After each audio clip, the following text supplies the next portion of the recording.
Mm. Buenas noches.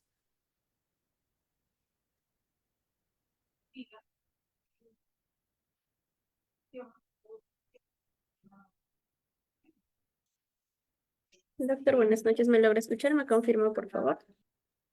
Fuerte y claro.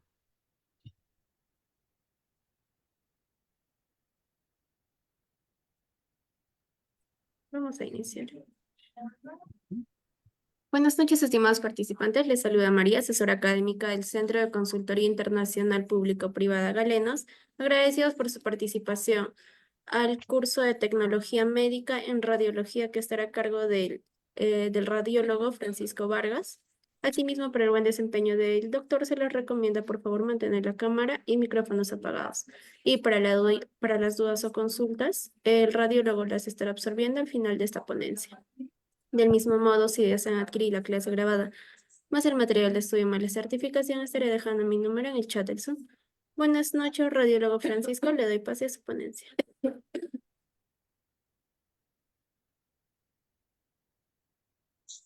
¿Qué tal? Buenas noches con todos. Decimos participantes, la gente que nos sigue en los diferentes canales de transmisión. Mi nombre es Francisco, soy operador radiodiagnóstico y el día de hoy vamos a hablar de la tecnología médica. Ya voy a compartirles en este momento el, la presentación. ¿Me permiten? Perfecto, yo creo que ahí se ve. Muy bien. Empezamos entonces, ¿no? Empezar diciendo, estimados, bueno, colegas, participantes, gente que nos escucha en las distintas regiones del continente, países, ¿qué abarca la tecnología médica? ¿Qué es la tecnología médica aquí, por lo menos en el país de donde les hablo, de la ciudad de Quito, Ecuador? La tecnología médica, bueno, es la profesión universitaria, necesita una formación universitaria. Aquí en el país es de 4 años. Es una formación que dentro de, bueno, en el transcurso de la charla vamos a hablar de lo que consiste, pero que durante esos 4 años, aparte de recibir obviamente clases en aulas, clases presenciales, nosotros hacemos pasantías o prácticas preprofesionales en los distintos centros de salud público y privados aquí en el país, ¿sí? Para empezar un poquito con la tecnología médica, poner en conocimiento de las personas ajenas a la radiología quién es el padre de nosotros, ¿no? El que creó el principio de los rayos X fue un completo accidente. Si bien es cierto, Wilhelm Conrad Röntgen, físico alemán, tenía conocimientos en principios físicos, pero no de radiología o radiación ionizante como tal. Él en 1895, mediante, bueno, algunos experimentos en su laboratorio, descubrió el, el, el fenómeno de la radiación ionizante. Antes eran así los cuartos o los consultorios o las áreas donde nosotros teníamos que revelar las distintas placas radiográficas, ¿no? Hacíamos la toma y bueno, lo metíamos en esta bandeja con estos frascos, una foto real de un cuarto oscuro real con focos rojos, ya que no velaban la película. Luego de sumergirla en los distintos químicos, la colgábamos, así como cualquiera cuelga, bueno, vestimentas, ropas, y se adquiría la imagen después de muchos minutos. Hoy en día, bueno, es completamente distinto, ¿no? Tenemos aparatos, la tecnología nos ha permitido, bueno, remodelar, acortar, hacer un zoom, magnificar, mejorar escalas en todo lo que es la imagen, ¿no? Cada vez es mucho más portátil, tenemos ya dispositivos, tenemos equipos que podemos manipular dentro y fuera del centro de salud, centro médico. Hay que entender primero cómo se forman los rayos X, estimados colegas, estudiantes y participantes. Recordemos que la radiación como tal es un proceso físico-químico, ¿ok? Y lo vamos a explicar durante el trayecto de esta charla. En cuanto a la radiación electromagnética, de donde se deriva la radiación ionizante, básicamente hablamos de una radiación electromagnética dentro del espectro electromagnético donde la longitud de onda va a medir su poder de penetración, ¿ok? Todos los tipos de radiaciones que conocemos, las ondas de radio, las ondas microondas, del infrarrojo, los rayos solares y, bueno, obviamente los rayos X, tienen una longitud de onda distinta a la otra. ¿Qué quiero decir con esto? Que mientras, si recordamos un poco de física en el colegio, en la escuela, desde la punta de cada una de estas ondas, de las crestas de cada una de estas ondas, perdón, mientras más cerca esté de la otra, el poder de penetración será mucho mayor. Entonces vemos que las ondas de radio, imagínense, tienen una cresta, una distancia de cresta a cresta bastante larga, así pueden seguir el cursor. Mientras que, claro, ¿no? La luz visible, la que observamos en todo el día, la del sol y bueno, los rayos X tiene una distancia bastante corta. Al momento que es tan corta, es cuando hablamos que la radiación es penetrante. A nivel matemático, algebraico, podemos expresar la penetración o la magnitud o la longitud de onda en metros, ¿no? En el caso de la radiación o los rayos X es de 10 elevado a la 10 hasta 10 elevado a la 16, es exactamente. Entonces es un poder de penetración bastante alto. Sí, con una frecuencia que, bueno, también es regular. Por favor, los micrófonos tengan la bondad. Muchas gracias. Más para no interrumpirnos a nadie, ¿no? Y seguir con el tema. Entonces, esto en cuanto a tener el conocimiento de lo que es la radiación electromagnética y uno de los tipos de radiación electromagnética es los rayos X. ¿Por qué les hablaba del poder de penetración? Porque los rayos X que están ubicados aquí tienen un poder de penetración mucho más alto a otros tipos de radiaciones. ¿Ok? Como estamos centrados en la tecnología médica en radiología, esto, obviamente, esta profesión de la ciencia es aplicada a la medicina, o sea, estamos hablando con pacientes humanos, con tejidos humanos y con estudios que nos va a permitir, obviamente, dentro del diagnóstico diferencial, evidenciar, bueno, las distintas patologías mediante la radiación. Entonces hablamos de estas específicamente, que es la alfa, la beta y los rayos X, ¿no? La alfa, su poder de penetración es bajo, y nos basta con una hoja de papel cualquiera para poderlo detener. En el caso de la radiación beta, es un poco más fuerte el poder de penetración o más intenso, y estructuras como el cuerpo humano fueran suficientes para detener. En el caso de los rayos X y gamma, que son radiación que usamos a nivel médico, ya se vuelve muy distinto, ¿no? El poder de penetración es bastante alto y es eso lo que nos permite adquirir las imágenes, ¿no? Si fuera así de débil como la alfa o el beta, no adquiriríamos ninguna imagen. Ya lo vamos a explicar por qué. Entonces necesitamos estructuras mucho más densas, mucho más gruesas, en caso del aluminio y el caso del plomo son un tipo de estructuras que se usan bastante en la práctica para limitar su penetración, ¿no? Y bueno, hay casos médicos donde también se aplican neutrones, esto más es en el uso industrial, pero ya se necesitan estructuras de otro nivel, ¿no? Sin embargo, lo que nos interesa es esto de acá, los rayos X. Hay que entender que la radiación ionizante, su principio básico es la interacción o cómo interactúa con el átomo, ¿no? Con el núcleo o con las órbitas o los electrones que orbitan alrededor del átomo. Esto básicamente y en resumen, lo que nos permite es que, claro, ¿no? O sea, cuando nosotros, o bueno, incide el haz de rayos X en cualquiera de los tejidos, cualquiera de los elementos, eh, a veces expulsa un electrón, a veces destruye el electrón, a veces hace las dos cosas, a veces simplemente rebota y causa un daño, bueno, en los distintos electrones o a veces hasta en el núcleo. Toda esta interacción que generan las de rayos X es el principio y es cómo funcionan y cómo afectan también la radiación en el ser humano. No lo vamos a ver, ¿no? Toda la charla. Recordar, ¿no? Que el momento que hay una interacción con el núcleo atómico de cualquiera de los elementos que se encuentran dentro del cuerpo humano, pues efectos y reacciones son de distintas, ¿no? Recordar siempre que la radiación, estimados oyentes, tiene o causa un daño colateral casi siempre. También vamos a ver el tema de las protecciones y distintas, bueno, razones adyacentes a este principio, ¿no? Un poco de rotulación, principios que cuando veamos este tipo de rótulos, indistintamente del tipo de paciente que seamos, recordar que atrás de esto hay un personal ocupacionalmente expuesto, que es el personal adecuado y el profesional adecuado para manejar este tipo de principios, ¿no? La idea de esta parte es comprender que no es que, como no podemos ni ver, ni oler, ni sentir la radiación, no está, no, sí está presente en las áreas de radiología, a veces hasta más afuera me refiero, y causa un daño si no es manejada de manera correcta. Para las personas que no conocen, esto es un tubo de rayos X. Es un tubo, bueno, es una estructura tubular, ¿sí? Donde, bueno, está en la parte de afuera, obviamente en estos extremos entran los cables de alto voltaje, esto va eh, adherido a las demás estructuras, pero básicamente es un tubo de rayos X, este también con algunos aditivos de distinto tipo, marca, pero así son, ¿no? Donde en este esquema podemos evidenciar este tubo que estaría dentro de estas estructuras, ¿sí? Hagamos de cuenta de que tiene la dimensión de una caja de zapatos, más o menos, un tubo de radiología, con obviamente todos los elementos protectores y que dentro se encuentra esta estructura, ¿no? Que básicamente tiene un extremo positivo y un extremo negativo. El positivo se llama ánodo y el negativo se llama cátodo. Recordar que esta carcasa que nosotros tenemos es una carcasa de vidrio, ¿sí? Obviamente no es el vidrio que nosotros conocemos o que una ventana, una botella, no, es un vidrio diseñado para este tipo de herramientas o de mecanismos porque, claro, aguantan unas temperaturas bastante altas. Dentro de esta carcasa de vidrio, que sería el borde azul en el esquema, si siguen el cursor, tenemos un refrigerante, ¿no? Un medio refrigerante, que en este caso suelen ser un tipo de aceite, un aceite de uso industrial, un aceite que tolera la cantidad de calor que existe dentro del tubo. No estamos hablando que sobrepasan los 600 grados, entonces centígrados.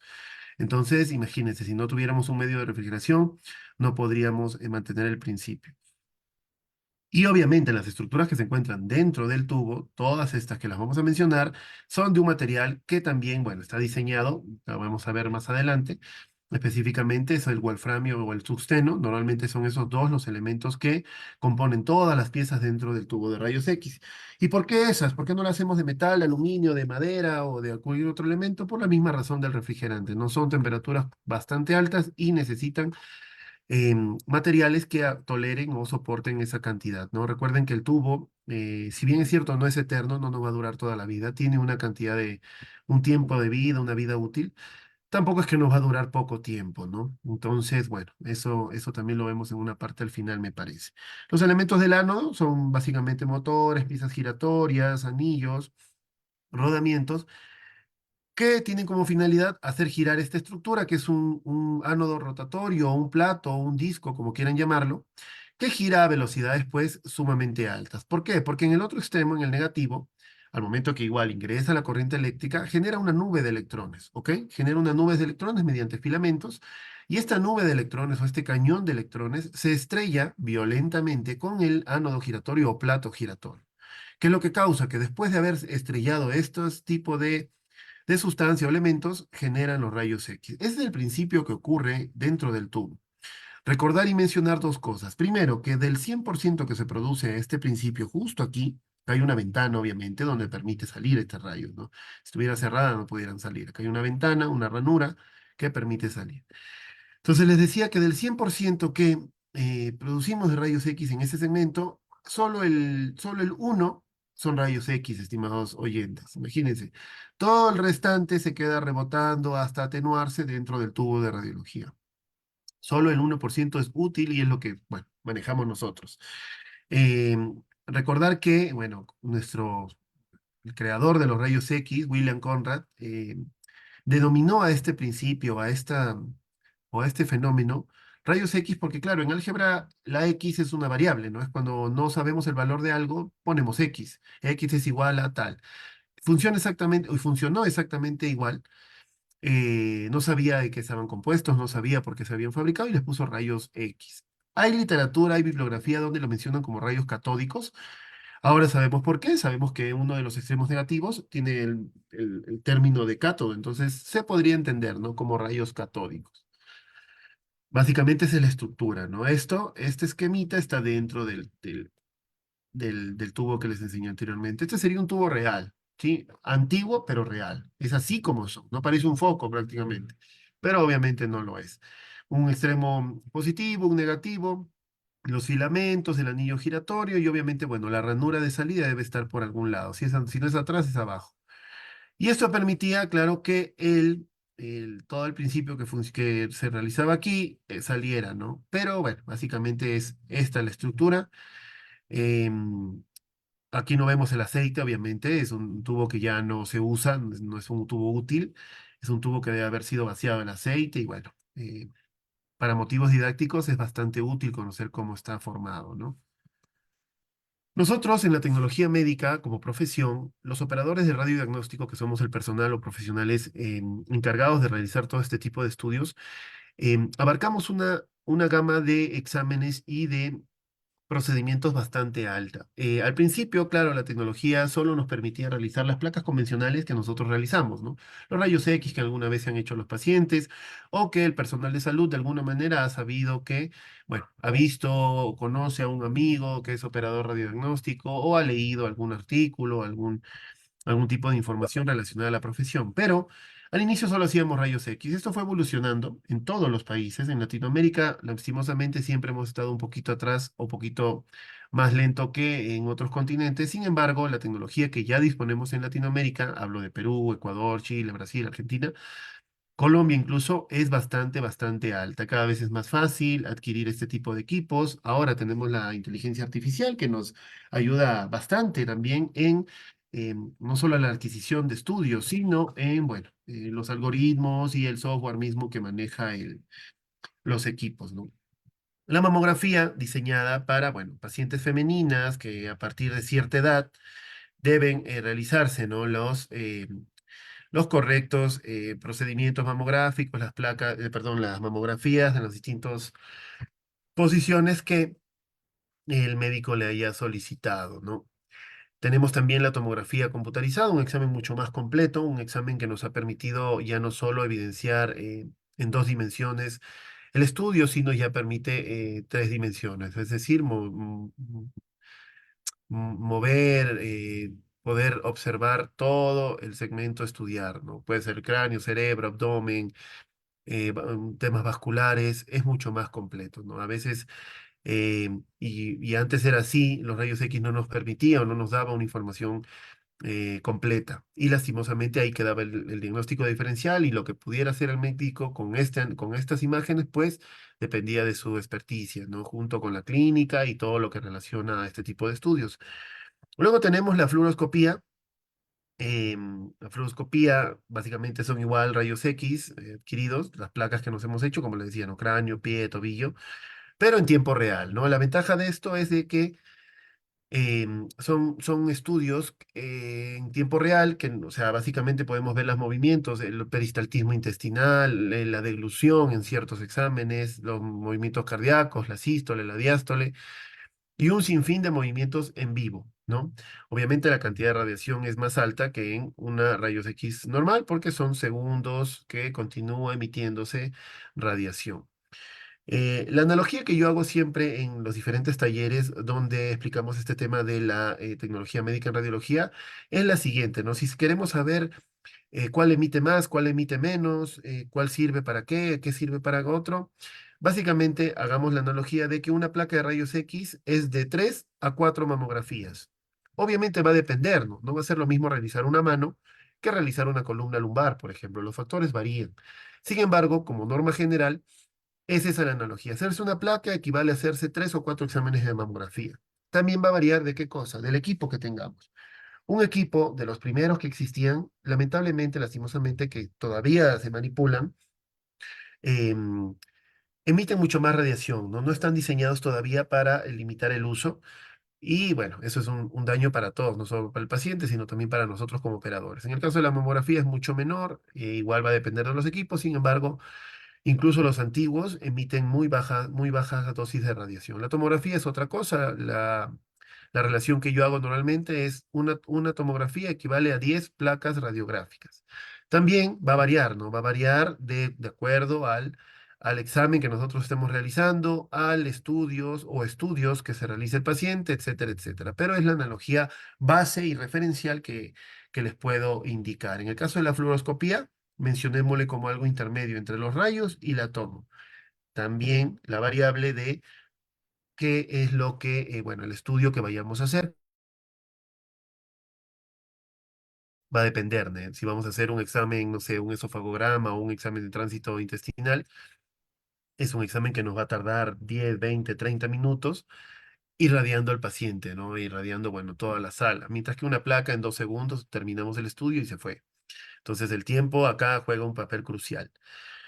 Estos 4 estudios que le he mencionado, en tecnología médica, en nosotros, los operadores de radiodiagnóstico, nos basta con un pedido médico, en una orden donde el especialista o el médico tratante dice, por favor, realizar tal, o por favor, realizar tomografía, o por favor, realizar fluoroscopía de tal. Y ya, En el caso de la radioterapia, es un estudio y por ende unos exámenes mucho más complejos, ¿ok? Recordar que dentro, y lo clasifiqué de esta manera porque la tecnología médica no solo, o en la tecnología médica no solo realizamos estudios donde se emite radiación ionizante. Tenemos dos estudios más, que es la resonancia magnética y la ultrasonografía o la ecografía. En el caso de la ecografía, básicamente, queridos estudiantes, es el manejo de ondas sonoras, ¿no? Mediante un transductor, que lo vamos a ver más adelante, emito ondas sonoras, el cuerpo las recibe y nos regresa una información al transductor que la convierte mediante, bueno, principios matemáticos en imagen. No hay radiación de por medio, y por eso que se le realiza a las mujeres embarazadas, básicamente para las personas que obvio no tienen o no han participado en ninguna experiencia dentro de la tecnología médica. Y en el caso de la resonancia magnética, pues como su nombre lo dice, es el uso de campos magnéticos, gradientes de campo, pulsos de radiofrecuencia, que bueno, en talleres anteriores hemos tenido la oportunidad de compartir nuestras experiencias y conversar específicamente de los protocolos en resonancia magnética. Sin embargo, esos dos estudios no utilizan radiación ionizante. Hay que conocer, sí, los mencionamos más adelante, pero no los menciono en este cuadro porque no usa o no utiliza radiación ionizante. ¿Sí?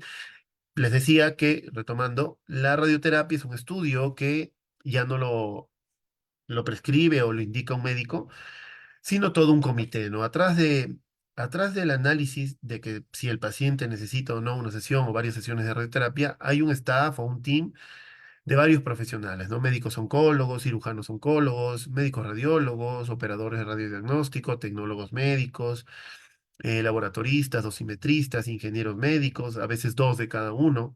Recién tuvimos la experiencia de compartir con un colega mexicano donde nos explicaba que en México, por ejemplo, no sé si hay alguien aquí de México, tenían dos profesionales de cada área de las que acabo de mencionar para analizar si el paciente es candidato o no a radioterapia. ¿Qué es la radioterapia, queridos oyentes? Básicamente el tratamiento de pacientes con cáncer, es decir, por medio de la radiación destruimos el tejido anormal, el tejido metabólico, el tejido cancerígeno, por obviamente haces de radiación. Entonces, la dosis que tenemos o que usamos en este apartado, en este estudio de radioterapia, es sumamente alta. Tan alta que incluso se mide en otro tipo de unidad de medida, ¿no? Es como que todo lo medimos en centímetros y esto lo medimos en kilómetros para hacer una relación. Es bastante alta, ¿no? No es el tema de la charla de hoy ahondar en qué es la radioterapia, pero sí hay que conocer todas las aplicaciones o utilidades, como dice el título, de las radiaciones ionizantes en la tecnología médica.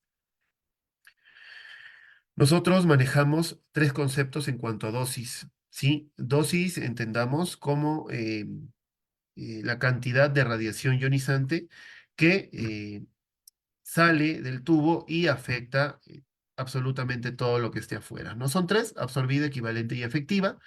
Cada una tiene una distinta unidad de medida.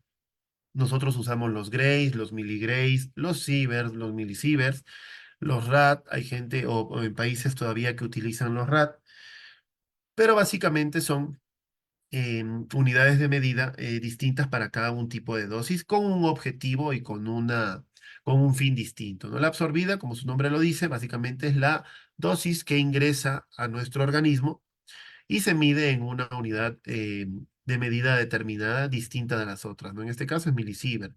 El equivalente es lo mismo, pero es transformada o, bueno, convertida en miligrays, ¿no? Hay tablas y cuadros donde tú comparas, no se me ocurre, un milisievert es 50 miligray, cosas así. Y la efectiva básicamente lo utilizan más los dosimetristas, los ingenieros médicos, para hacer mediciones no solo de los pacientes y de nosotros, sino ya a nivel, perdón, ahí del centro donde estamos trabajando, cuánta radiación está saliendo fuera, cuánta radiación está rebotando, etcétera, etcétera. ¿No? Son distintos tipos de dosis, cada una tiene una función, cada una tiene una razón de existir y tiene una unidad de medida específica. Nosotros aquí en el Ecuador tenemos un organismo regulador, es decir, a quien nos debemos e informamos absolutamente todo, que es el Ministerio de Energía, específicamente con su Subsecretaría de Control y Aplicaciones Nucleares. Por sus siglas, la determinamos como SCAN. Y ellos básicamente, su trabajo, a todo tecnólogo médico en radiología, es em, regular o manejar todo lo concerniente a la radiación ionizante. Desde el permiso de funcionamiento, desde la importación de los equipos radiológicos, hasta el licenciamiento y capacitación del profesional o el tecnólogo médico. Recordemos que, queridos oyentes, a nosotros como tecnólogos médicos no nos basta con el título universitario, la carrera universitaria que, que tengamos. Sí, no es que yo termino la universidad y pues ya puedo ejercer, no, aquí no funciona así. Tengo conocimiento también que, por ejemplo, en el país vecino de Perú es igual. Una vez que tú te titulas de tecnólogo médico en radiología, tienes que hacer un curso, que en nuestro caso es regulado por el ASCAN, donde un curso de varios días, ciertas horas, te capacitan para al final tomarte un examen y si lo apruebas te dan una licencia ocupacional para trabajar con fuentes radioactivas. Hay distintos tipos de licencia para los distintos tipos de estudios que manejemos. Sin embargo, funciona así para todos, ¿no? Que hay un cuadro que nos puede explicar más o menos cuánto es lo que nosotros tenemos como permitido recibir. Este cuadro está en internet, a las personas interesadas lo pueden encontrar. Simplemente entran a la página del SCAN y bueno, encontramos toda la información. Pero como norma general, entender que nosotros, como POE, como personal ocupacionalmente expuesto, no podemos recibir más de 20 milisievert al año. En lo personal, casi 10 años de experiencia, jamás he pasado yo de 5 u 8 milisievert al año y trabajando en más de un sitio. Entonces, es una dosis que, claro, es referencial, no hay que esperar llegar a ese tipo de valores, pero sabemos que existe, ¿no? Dice 100 en 5 años, sale 20 al año, que como máximo puedes tener 50 al año. Imagínense, este tipo de cantidad de dosis de radiación es sumamente alta y no he conocido yo en todo el tiempo que llevo de operador radiodiagnóstico personal que se haya acercado a esos valores. Pero bueno, son las normas que impone la SCAN. Hay normativas para cada tejido.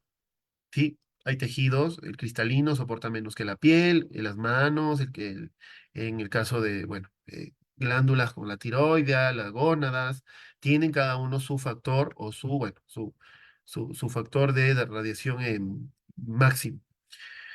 En el caso de los estudiantes, no todos hemos sido estudiantes, empezamos con estudiantes, también tienen una normativa para ellos. Las mujeres embarazadas, si bien es cierto, es imposible realizarle, entre comillas, imposible un examen con radiación ionizante, ya ahora, luego de, bueno, tanto estudio y trabajo, se sabe que se puede hacer en cierto momento del embarazo y con las debidas protecciones correctas, ¿no? Mujeres en periodo de lactancia, mejor evitar. Recuerden que son glándulas al fin y al cabo y podemos afectar la constitución o composición de el material de lactancia. Dentro de la radiología, los efectos son muchos, ¿sí? Los efectos que causan la radiación son muchos. Obviamente, para estandarizar este tipo de conceptos o universalizar, es decir, que todos los países en todo el mundo hablemos el mismo idioma en cuanto a radiación ionizante, em, tenemos que determinarlos de esta manera. Estimados, perdón, voy a hacer una pausa, estimados oyentes. Cualquier consulta, duda, la podemos conversar al final, siempre nos dan unos minutos. Nuestro amigo Carlos nos pregunta si hay algún certificado. Por supuesto que hay algún certificado, estimado Carlos. Al final, la información de las señoritas mediadoras del centro de formación nos permite tener la opción de adquirir no solo los certificados, sino, bueno, material de estudio, charlas, etcétera. ¿Sí? Continuemos. Les decía que los efectos para universal se dividen en dos, en estocásticos y determinísticos. Estos dos tienen cada uno sus características. Básicamente los efectos estocásticos se basan en la probabilidad. Es decir, este tipo de efectos no lo podemos medir. No sabemos qué es lo que puede pasar, no sabemos cómo le vamos a causar al paciente o no algún tipo de efecto. Probabilidad, aleatoriedad. Mientras que los determinísticos sí, ¿no? Sabemos cuándo y cuánto y qué tipo de efecto podemos causarle. Tanto bueno o malo. Por ejemplo, cogiendo el ejemplo perdón, el estudio de radioterapia, sabemos, ¿no? Que el paciente, bueno, tiene un cáncer, se me ocurre, de próstata. Hay que programar el tipo de sesiones en cada sesión. Eso se encargan los dosimetristas, los ingenieros médicos o físico médico. Y le proyecta una cantidad de radiación por sesión, haciendo que esto ya sea medible y sepamos, ¿no, señora? Usted en una semana va a comenzar con vómitos. En un mes va a empezar, ¿sabe qué? Con laceraciones en la piel. En 15 días va a terminar con, bueno, fatiga o cualquier síntoma de mareo, etcétera. Son efectos que los podemos medir gracias a que las circunstancias se han dado de esa manera, como por ejemplo lo que les menciono, ¿no? La radioterapia, mientras que los otros no. Entonces, conceptos claros, dos tipos de efectos dentro de las radiaciones ionizantes. Nosotros tenemos un principio dentro de la tecnología médica en radiología, que es el principio de Alara, ¿no? En inglés, as low as reasonably achievable, tan bajo como sea razonablemente posible. Ojo, nuestro fin es adquirir imágenes diagnósticas, imágenes de calidad, por medio de la radiación ionizante o por medio, bueno, de la ultrasonografía y de los campos magnéticos. Sin embargo, también es nuestra misión minimizar la cantidad de dosis para el paciente, para nosotros y absolutamente para todos. Esto es lo que abarca LARA, ¿ok? Por sus siglas. Y se basa en tres subconceptos, ¿no? Tiempo, distancia y blindaje. En el caso del tiempo, los estudios, queridos oyentes, en radiología lo que queremos primar es el tiempo, ¿no? Es decir, que sean lo más rápidos posible. Cuando yo hago una rayos X de tórax, un rayos X de cerebro, un rayo, o perdón, de cráneo o de pelvis, lo que trato es de, ¿sabe qué, señor, señora? Póngase así, póngase así, por favor, esto vamos a hacer, esto no vamos a hacer. Disparo, se fue. Muchas gracias, hasta luego, sus resultados, tome. ¿No? Tratando de que el tiempo sea breve. Imagínense si nosotros vamos a estar dentro del sala, dos, tres disparos, vamos a causar tremendos daños a todos. En el caso de la distancia, si se han percatado, las personas cercanas a la radiología o a la tecnología médica en radiología, nosotros nunca estamos cerca de la fuente de radiación. Tratamos de estar lo más lejos posible y protegidos. Entonces, ahí aplica el subtérmino de distancia, ¿no? Lejos de la fuente de radiación. Y la protección o el blindaje son estas estructuras de acá, ¿no? El delantal plomado, collarín tiroideo, esta es la parte de atrás del delantal. Ya existen gafas plomados y guantes plomados, ¿no? Esto básicamente, como les mencionaba anterior, nos permite, ¿no? El plomo era el elemento idóneo para limitar el poder de penetración de la radiación ionizante, como el cuadro que les exponía al inicio. Esta, bueno, es una operadora de radiodiagnóstico donde vemos adentro que, bueno, se está realizando un tipo de estudio, independientemente que se sea, pero se utiliza radiación ionizante. ¿Por qué? Porque hay un vidrio que se puede observar, ¿no? De adentro a afuera y de afuera adentro, pero que en su interior tiene entre vidrio y vidrio, una placa de plomo. Sí, una placa de plomo que protege a todo el personal que se encuentra fuera de la sala de rayos X de la radiación ionizante. ¿Ok? Y acá se ve, parece que es una señora con un bebé, no puede ser su hijito, que bueno, le van a hacer algún procedimiento, ¿no? Entonces, este vidrio que vemos acá está blindado. No es un vidrio normal, no es una ventana, no, mucho menos. Eh, Conocer también o entender de que toda la sala cumple con esta normativa. El concreto con cierta grosor también cumple con las características necesarias, ¿no? Por eso les ponía también el elemento de concreto acá y hasta el agua a veces. Pero bueno, no usamos agua en tecnología médica en radiología. No soy muy partícipe de poner imágenes, poco sutiles, poco agradables. Sin embargo, por consejos de colegas, me han recomendado siempre mencionarlo que la radiación, estimados oyentes, es un principio bastante delicado. Si no lo manejamos de la manera que debe ser manejada, que es la correcta, podemos causar un daño en vez de una ayuda. Y estos daños a veces no son inmediatos. Capaz si el paciente o la paciente en ese momento no sienta absolutamente nada, pero en el pasar de las generaciones lo puede sentir. Sí, y todas las imágenes que vemos aquí a continuación, pues son muestra de aquello. La radiación no es un juego, no da espacio o tiempo de equivocarse y la intención de nosotros es ayudar, no perjudicar. Entonces, mucho ojo con el tema del manejo de la radiación ionizante. Dentro de la tecnología médica, el desarrollo de los estudios, es decir, cuando nosotros aplicamos al paciente algún examen de radiodiagnóstico, nuestra función termina ahí, pero luego de eso, luego de que ya se realizó al paciente el estudio elegido o el estudio recomendado, existe una interpretación radiológica. ¿Qué significa esto básicamente? Es decir, cómo el estudio, cómo sabemos si está bien o mal hecho. ¿Ok? Para eso hay profesionales capacitados para esto, ¿sí? Y son, bueno, aquí en el país y en la mayoría de países son los especialistas en radiología. Nosotros, como operadores de radiodiagnóstico, tenemos siempre el vínculo, la relación con absolutamente todas las ramas o especialidades médicas. ¿Por qué? Porque son todos ellos los que nos envían o remiten los estudios de imagen a nuestro servicio. Y por más especialistas que todos ellos sean, no son operadores de radiodiagnóstico. La mayoría de profesionales dominan hasta cierto nivel la imagen, pero jamás, de los jamases, y esa es una norma, va a dominar o va a tener mayor conocimiento que un operador de radiodiagnóstico. ¿Sí? Recuerden que nosotros fuimos formados y capacitados años para dominar este tipo de técnicas y este tipo de estudios. Eh, y funciona de esa manera, ¿no? Pero la intención de mencionarles esto es de que la intención, en fin, es de que el paciente acude a nosotros porque sufre o tiene algún daño, alguna patología, y por ende nosotros queremos que se cure. Ese es el fin. Entonces, para lograr eso, debemos usar todas las herramientas, realizar los estudios, que el médico relacione con los exámenes de laboratorio y los demás tipos de análisis, la semiología clínica que aplican ellos y bueno, llegar a un diagnóstico oportuno. Ese es el fin, el principio de todos nosotros. Entonces, ¿por qué les menciono esto? Porque la comunicación entre todos va a ser crucial.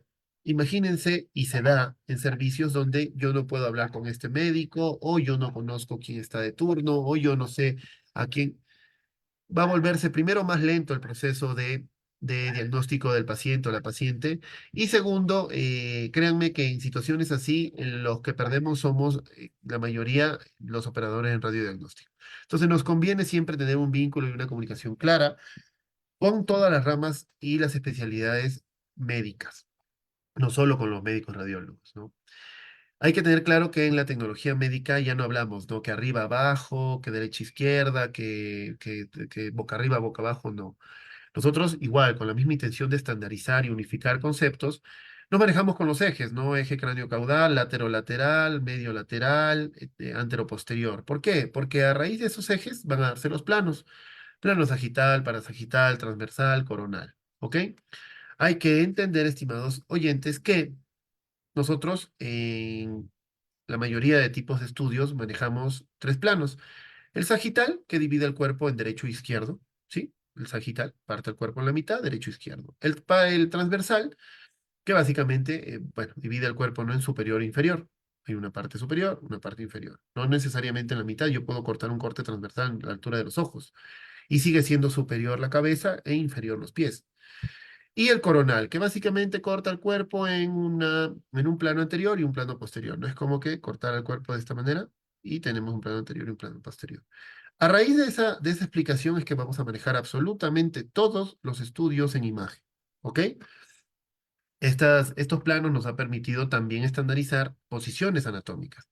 Estas son las básicas, hay un sinfín de posiciones, pero son las que utilizamos en la tecnología médica a diario, ¿no? Posiciones como los decúbitos, dorsal, ventral, lateral, la posición de Sims para ciertos procedimientos radiológicos, Fowler de igual manera, la genupectoral, en el caso de la lititomía, que es la ginecológica para las señoritas, Trendelenburg y antitrendelenburg, muy usada en quirófano, y la de Kraske o navaja, que bueno, tiene otras indicaciones, procedimientos colon por enema y algunos que ameritan posicionar al paciente de esa manera, ¿no? Entonces, conocemos que hablando el mismo idioma, sabemos qué posición ubicar al paciente. Muy bien, nosotros para entender que un estudio está correctamente realizado, obviamente si somos personal ocupacionalmente expuesto, operador de radiodiagnóstico, lo que les voy a explicar lo dominamos. Me parece que hay uno que otro colega, compañero, pero las personas o profesionales que están incursionando en el mundo de la radiología, como todos, debemos aprender cómo saber que un estudio está bien hecho, ¿no? Si lo veo bien, lo veo mal, está muy gris, está muy grande, está muy pequeño. Para eso hay ciertos criterios o tips que los he eh, diseñado de la siguiente manera para que, obviamente, y con la intención de que los comprendamos y los dominemos. Para esto, obviamente, sería imposible hablarle de todos los estudios en imagen y hablar uno por uno cómo debe realizarse. Sin embargo, he elegido la placa estándar de tórax, tanto la posterior anterior como la lateral, porque el primero es la placa o el examen de radiodiagnóstico que más vamos a realizar en toda la vida. Segundo, incluso conocemos a alguien que se le ha realizado o lo hemos acompañado a realizarse ese estudio, si es que no fuimos incluso nosotros los que nos realizaron. Entonces, es un estudio en radiología que nos va a servir mucho para este tipo de charla, ¿no? La posición correcta para el estudio de radiografía de tórax Postero anterior, brazos separados del cuerpo para desproyectar clavículas, mirada al frente, dando la espalda al rayo o al tubo de rayos X, ¿no? Ubicamos todo el dorso y se fue el rayo, ¿no? En la posición lateral, simplemente paciente para en bipedestación de manera lateral, desproyectando los brazos, porque si no, obviamente se superpondrían. Básicamente es esto, ¿sí? La colega con el paciente. Ojo que en este segmento protege al paciente, ¿sí? Le pone un segmento plomado en la cintura. Claro, estamos solo irradiando el dorso, ¿para qué, no? Cubrir acá. Recuerden que adelante están las gónadas. Las glándulas es un tejido mucho más radiosensible, no más sensible a la radiación. Este tipo de estudio, bueno, se realiza dependiendo de las circunstancias, de 1,50 m a 1,80 m de distancia. No es a donde nosotros nos parezca o qué tan cerca, no. Esto tiene una razón de ser. En caso de los bebés, bueno, es de 1 m, pero en los adultos es de 1,50 m a 1,80 m. Nosotros igual en tecnología médica, en la radiología, los tecnólogos médicos en radiología, ya no hablamos de tonos, de escalas, no. Hablamos de densidades, ¿ok? Y estas son las 5 densidades que nosotros manejamos en todos los estudios imagenológicos, obviamente dentro de la tecnología médica. Básicamente, el negro es el aire, ¿sí? En todos los segmentos. Seguimos con el ejemplo de la placa de tórax y el negro es el aire. En los aires están los pulmones, esto es derecho, esto es izquierdo, y ahí tenemos el aire, ¿no? La segunda densidad sería la grasa y sería la grasa corporal. Un mejor ejemplo no hay, es el tejido adiposo, en este caso, bueno, del borde de la espalda del paciente, pero sería el tejido graso. En el caso del agua o líquidos, sabemos, ¿no? Que en el corazón hay sangre, es por eso que, bueno, le señalo en el corazón. El calcio sería mucho más blanco que el agua y bueno, aquí en este caso elegí la clavícula para hacer la comparación. Algo que me olvidaba de mencionarles es de que en radiología ya no se habla de, como les decía, blanco, negro, sino radiolúcido y radiopaco. Radiolúcido lo más negro y radiopaco lo más blanco. Podría entenderse de otra manera, ¿no? Podría decirse, no, pues el opaco es oscuro, es algo que no se ve, que no se observa muy bien, no. En radiología funciona de la manera que les estoy mencionando. Radiolúcido lo negro, radiopaco lo blanco. Y hay una densidad mucho más radiopaca que el calcio, que son los cuerpos extraños. Es decir, esto no vamos a encontrar nosotros en el cuerpo normalmente. Esto lo vamos a evidenciar obviamente en prótesis, eh, material quirúrgico, prótesis de cualquier tipo de material que obviamente no es el cuerpo en su estado natural. En el ejemplo que les pongo acá es una bala, ¿sí? Una bala que pareciera en esta imagen estar alojada en el hemidiafragma derecho. Pero si hacemos la imagen lateral, bueno, vemos que este proyectil, este arma de fuego, está ya prácticamente en el dorso, es decir, saliendo ya o en el tejido adiposo prácticamente. ¿No? La importancia de realizar las dos tomas, tanto la posterior anterior como la lateral, ¿no? Acá podemos evidenciar el mismo elemento.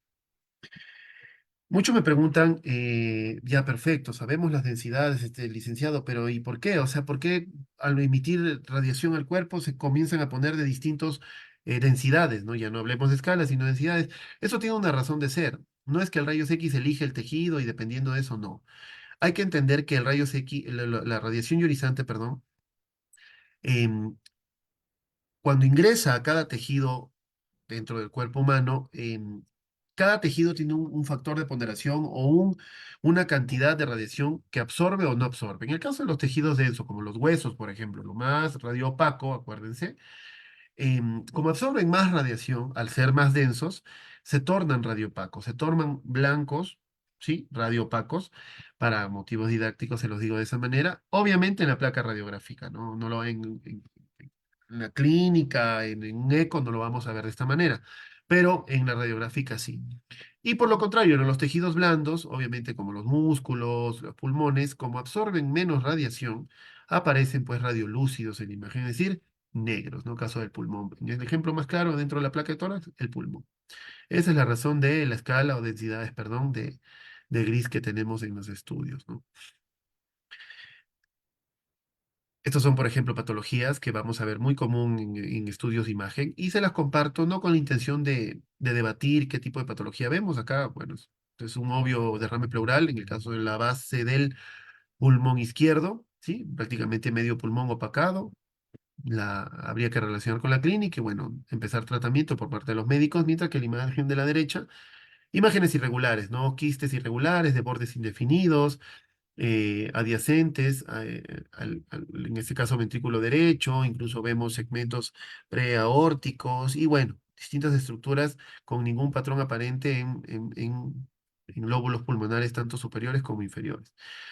Ahorita no nos interesa ahondar en patologías pulmonares, sino en la importancia de este tipo de estudios, ¿no? Imagínense, con una simple placa de tórax, algo asequible, algo entre comillas económico, podemos diagnosticar a un paciente con un derrame pleural. Inmediatamente, bueno, se procede, si hay que drenarlo, hacerle alguna punción y el paciente puede salvarse. Caso contrario, podría ser fatal el descenso, el desencadenamiento, ¿no? Otro tipo de circunstancias que ocurren, ¿no? Este tipo de broches, si pueden acercarse y seguir el cursor, acá vemos otro, ¿no? ¿Qué será esto? Obviamente por la silueta mamaria que vemos en esta paciente, podemos ver que, bueno, es una paciente femenina. Entonces, estos brochecitos de acá es un brasier, ¿no? A la paciente no se le indicó una mala técnica que debía retirarse. Entonces, se le realizó este estudio. Lastimosamente, ¿qué es lo que sucede cuando, por ejemplo, esto pasa? Yo puedo evitar, yo pude haberle dicho a la paciente, por favor, retírese todo. Debo de decirle, de hecho. Y debo ver, ¿no? Porque yo soy el operador radiodiagnóstico. Debo ver, señorita, si se lo retiró, no se lo retiró, ahí hay una bata, por favor, colóquese así, colóquese así. Al momento que no se lo retiró, ¿qué sucede, estimados oyentes? Primero, la irradié en vano. Este estudio no nos sirve, no podemos diagnosticar ninguna patología con un estudio así. Por más que estén libres otros segmentos, no es óptimo este estudio y la irradié en vano. Voy a tener que volverle a irradiar. Primero. Segundo, me irradié yo también, ¿sí? Y voy a tener que volverme a irradiar, porque este estudio no sirve. Y tercero, ¿se acuerdan que les comentaba, no? La vida del tubo, eso no es eterno, es un instrumento mecánico, tiene un tiempo de uso y hay que cambiarlo. Y aquí en el país no son absolutamente nada caros los equipos de radiodiagnóstico. Son equipos que sobrepasan los 30.000, 40.000, 50.000 dólares y que, imagínense, estarnos equivocando, cometiendo errores así. En el caso de la imagen de la derecha, bueno, son estructuras obviamente internas. Este es un dispositivo cardíaco que obviamente no le podemos decir, ¿no? Al paciente, vea, retírese el, por favor, el no, es imposible. Sin embargo, obviamente, si el paciente, si el médico que le refiere el estudio me envía una imagen así, es porque sabe que tiene este dispositivo y que lo que necesita ver está en otras estructuras pulmonares o mediastínicas, basándonos en el estudio de radiografía de tórax. Si hubiera alguna patología atrás o al lado de adyacente a este segmento, lamentablemente no lo podríamos observar. ¿Sí? Las posiciones que nosotros realizamos en en la placa de tórax, ¿no? La posterior anterior, la lateral. Hay circunstancias donde realizamos placas de tórax oblicuas, que la intención de estas básicamente es evidenciar fisuras o fracturas a nivel costal, ¿no? En las distintas costillas. Hay una tercera posición que también se usa bastante, que es la placa de rayos X lordótica, ¿no? El fin de esta, bueno, evidenciar ápices de mejor manera. Recuerden que las normales lo evidenciamos, sí, pero hay segmentos que se pueden esconder. La lordótica nos permite, miren, acá hay un elemento, ¿no? Patológico que, bueno, posteriormente se analizará, ¿no? Voy a mencionarles, estimados oyentes, 5 factores técnicos dentro de la placa de tórax que van a ser claves y crucial para nosotros comprender y entender que esa placa de tórax está realmente bien tomada, aplicada una buena técnica y que es óptima para el diagnóstico, que es lo más importante. El primero es la penetración. Esta es una placa sobreexpuesta y la placa de la derecha es una placa correctamente tomada. ¿Qué me refiero con sobreexpuesta? Sencillo. Estos factores que usamos al adquirir la imagen están sobre el rango o sobre el nivel normal. Sabemos, obviamente, por anatomía, bueno, esto es un tórax, ¿no? Pulmones, columna, corazón, diafragma, pero esto no sirve. Obviamente, esto no se presenta jamás. Si ven un tipo de estas imágenes, inmediatamente salgan corriendo de ahí porque es pésimo el nivel de adquisición de esta imagen, ¿no? Tiene que ser como referencia algo así. Por el contrario, tenemos todo lo opuesto, ¿no? La imagen izquierda es la correcta en este caso y la derecha está subexpuesta. ¿Qué sucedió? Faltó factores, ¿no? Kilovoltaje, miliamperaje, faltó aquí. Y la imagen salió de esta manera, ¿no? Entonces, ahorita conocemos cuando una imagen está sobreexpuesta y cuando una imagen está subexpuesta. ¿Ok? Igualmente, sabemos que estos son las costillas, identificamos estructuras, pero está mal. Imagínense, una placa real, no vemos absolutamente nada. Incluso nos confunden estructuras. Entonces, no sirve. Segundo factor, la inspiración. Nosotros en la radiología, en la tecnología médica, perdón, y en el examen de radiografía de tórax, Necesitamos pedirle al paciente que inspire al momento de adquirir la imagen de tórax. ¿Por qué? Porque así desproyecta los campos pulmonares.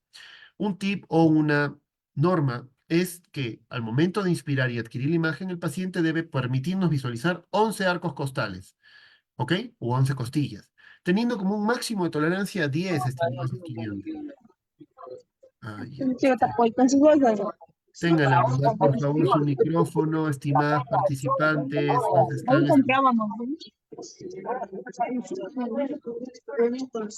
Sí, papá. Hasta en el supermercado. por favor, el micrófono, Dice, querido una pregunta, estudiante. ¿eso lo veo que ha puesto? Gracias, disculpen. Bueno, cosas que pasan. Les decía, ¿no? Que los 11 arcos costales. Tenemos como tolerancia hasta el 10º arco costal. ¿Por qué? Porque si nosotros realizamos este tipo de estudios, acá tenemos las 11 costillas. No vamos a evidenciar ese campo. A ver, contemos. 1, 2, 3, 4, 5, 6. Vemos 6, con la justa 6 arcos costales, casi el séptimo. Imagínense, estamos viendo hasta acá nada más. Todo este segmento no lo vamos a evidenciar. Imagínense cuánta información se puede perder. El tema de la inspiración, segundo factor técnico. Tercer factor técnico, queridos oyentes, la rotación. Paciente A, correctamente posicionado. El B y C no. Si se dan cuenta, es una vista superior, esta es su cabeza del paciente, esto sería el tubo de radiología, y el paciente está girado, no rotado, tanto derecho para izquierdo. Esto va a causar este tipo de imágenes. Nosotros en la correcta tenemos como norma, como ley, que las clavículas, bueno, deben ser adyacentes una de la otra, casi como en espejo, una tráquea y esófago recto y unas apófisis espinosas que sigan una línea, un trayecto recto. En el caso de la posición rotada, tanto de la B como la C, imaginen, tengo una clavícula más arriba que la otra y se ve, ¿no? La sombra de la tráquea ligeramente inclinada. Aquí igual, una más arriba que la otra y ligeramente inclinada para el otro lado.